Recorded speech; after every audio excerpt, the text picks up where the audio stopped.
Bonjour et bienvenue sur mon plan maths, l'application qui corrige vos exercices de mathématiques. Exercice numéro 1. Karim fait cuire des gâteaux dans 2 moules en silicone comme ci-contre.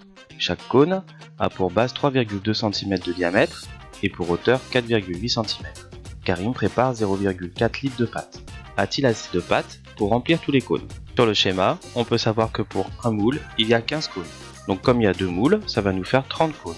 On sait que le volume est égal à 1/3 de pi multiplié par le rayon au carré multiplié par la hauteur. Dans notre exercice, on connaît la hauteur, c'est 4,8 cm et on a une notion de base. La base, c'est le diamètre du cône. Nous, ce dont on a besoin pour calculer le volume du cône, c'est le rayon. Donc la base est égale au diamètre, qui est égal à 2 fois le rayon.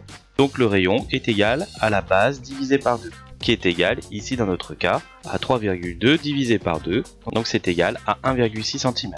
Donc maintenant on va calculer le volume total des cônes.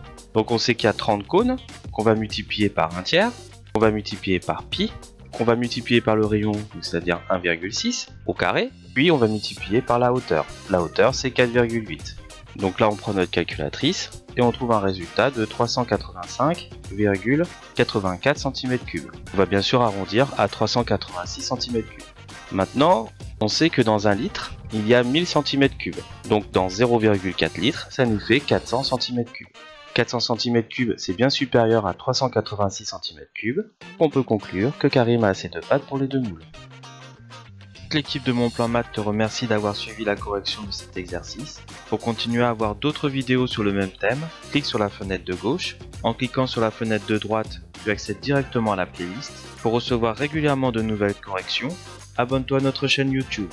Enfin, clique sur le logo de Mon Plan Maths pour télécharger notre application sur Google Play et nous envoyer directement des demandes de correction. À bientôt!